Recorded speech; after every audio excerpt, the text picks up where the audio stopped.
See? Well, yes, I'm the director of communications, so I respond to most media requests. Okay. Yeah, I was calling to get a statement from that particular officer, but in particular, there's an independent journalist out of Wisconsin that has been following Cortez Rice, several hearings involving that individual. And no different than corporate media, ripped some video from a hearing that happened yesterday morning, and then received an email. So I was kind of curious on what the issue is. Well, the difference is that the corporate media applies for permission to air the video ahead of time, and it gets that expressly granted by the courts. And this has happened in every case that's come out of Hennepin County? Correct. Yes, every single time there is a case in which cameras are allowed in the courtroom, which is rare in Hennepin County. Before George Floyd, the Derek Chauvin trial, most of the time cameras were not allowed in the courtroom. Sure. But so every time there have been cameras allowed in the courtroom, they received the corporate media requested permission and received explicit written consent to film. In the courtroom? Yes, correct. Okay. So if they're receiving written consent, I'm assuming from whichever judge is that a case would be in front of, is that, or does it go in front of like a chief judge, or? No, it would go through the courts has its own communications team, so they'd apply through that court's team, and then I believe it is up to the individual judge's discretion, but you'd have to ask the courts team on that. Okay. And just to be clear, that's the film inside of the courtroom. Correct. Okay. So this gentleman was not inside the courtroom. So what's the issue? Well, where did the video come from? From you, your district court. You guys publicly aired this for the entire country to have access to it. The entire world could have tuned in. I haven't seen the video, but we don't typically air video ourselves. So usually it would be something that a local media outlet would be airing.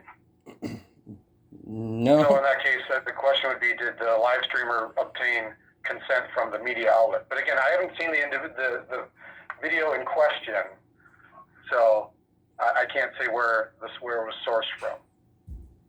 Right. So, I mean, which is a big reason why we specifically asked for Stacey Braun. We know that the email sent to the independent journalist was sent by Detective Stacey Braun, right? And I'm getting that right? He's a detective? Right. And not only is the Hennepin County Sheriff's Department accusing this individual of filming what you're saying inside the courtroom, checked with the Hennepin County District Court, this is the conclusion. This individual is not in Minnesota. They're in Wisconsin. So what did they violate? This was a publicly aired Zoom hearing. There's no password required, so it's not like they hacked into, got a password. Like here in Wisconsin, if there's Zoom hearings, they only allow parties that are part of that case, the lawyers, witnesses, the defendant, plaintiffs, whatever. They have to, have a password to get into a Zoom hearing. You guys don't do that for whatever reason. Sure. So this is a publicly viewable thing that was out on social media from Hennepin County. It's everywhere. So I guess I'm just confused on why the threat of potential court action for something that is publicly viewable, well within open records laws, and didn't violate filming inside of a courtroom. So I guess I'm kind of confused. The airing of the Zoom, even if it doesn't require a password, is not consent to film said Zoom meeting. That's the violation. And if you have questions as to why that is, you can direct that to the Hennepin County Court. It's a public video.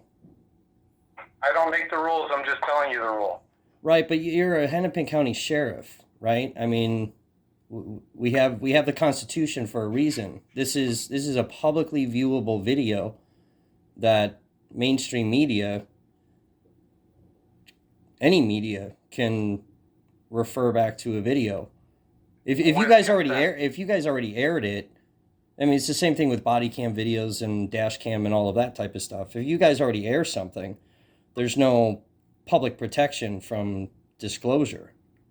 Your beef is with the county court, is what I'm telling you. We were asked to investigate. They found that this was a violation of the county court's rules. If you want an explanation of the county court's rules, I would direct you to call the county court.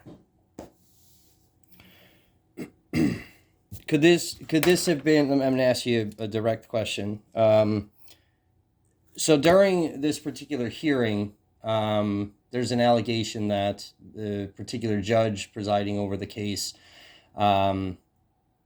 may have violated this individual's rights, and this is because this hearing was live streamed and then live streamed on top of that.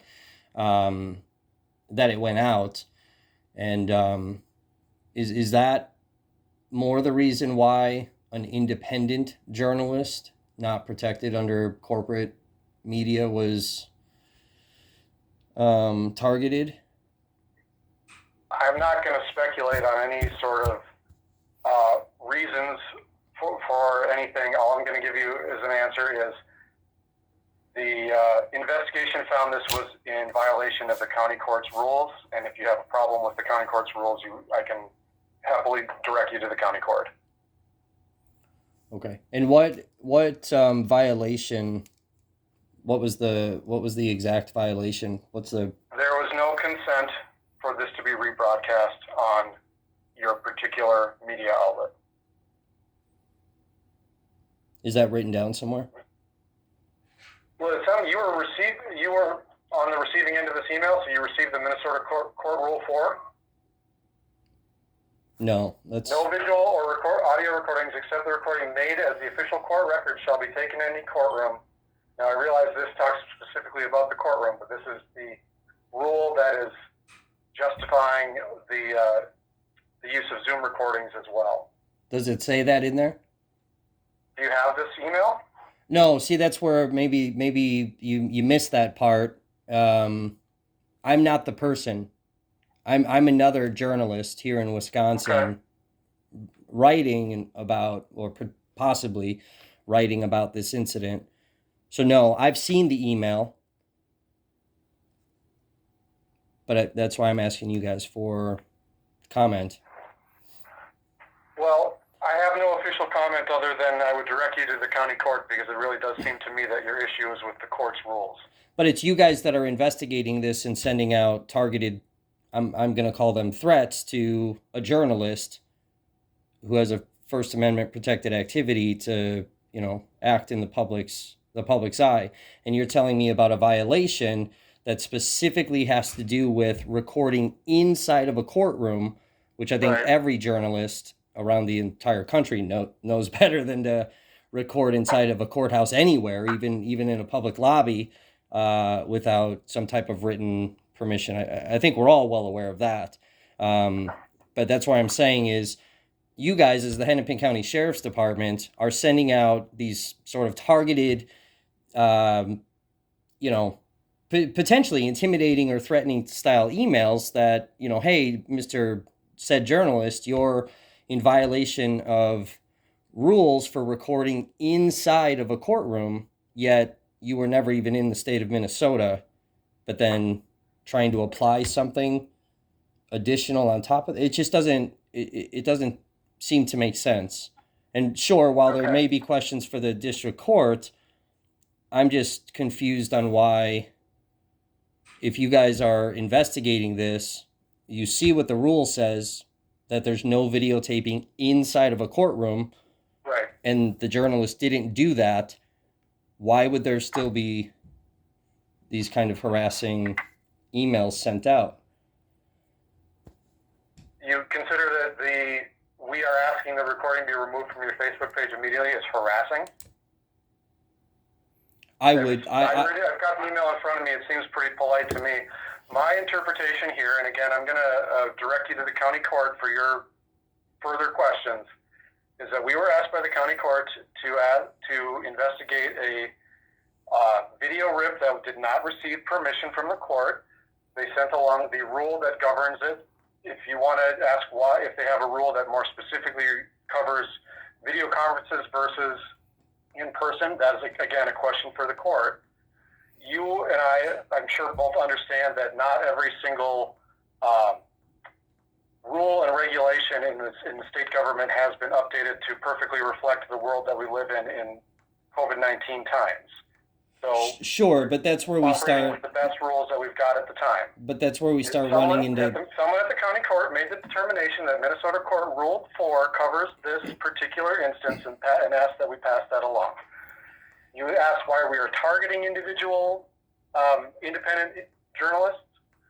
Well, we were asked to investigate the journalists who didn't follow the rules as set forth by the court. Which it's not trying to intimidate people because they're not backed by corporate media, as you say. These are the outlets that didn't follow the rules as outlined by the court. So I don't really have anything else to say to you other than it seems like you have some questions you can direct to the Hennepin County Court. I'm sure they can explain to you better than I can how Minnesota Court Rule 4 does in fact cover video proceedings. Do you have a copy of that part that you can email to me? Minnesota Court Rule 4? Yeah. I do. Okay. Can I give you my email address? Sure. All right. Let me know when you have a pen and paper. I'm ready. It's Never.Stop.Voices @gmail.com. Okay. I will send this right over to you, and I will send you a contact at Hennepin County District Court, and I'm sure they would be happy to answer any other questions you have. Okay, one last question. I'll let you go. I'm sure your time's valuable. Sure. How did you learn about this with this particular independent journalist? How did the Hennepin County Sheriff's Office learn about this? I couldn't answer that. I was just asked to give you a call. Okay. This was an issue that came to my desk by saying, hey, this gentleman has some questions. Can you give him a call back? Okay. All right. Great. Thank you so much for your time. I appreciate it. No problem. Have a good day. Thanks. You too.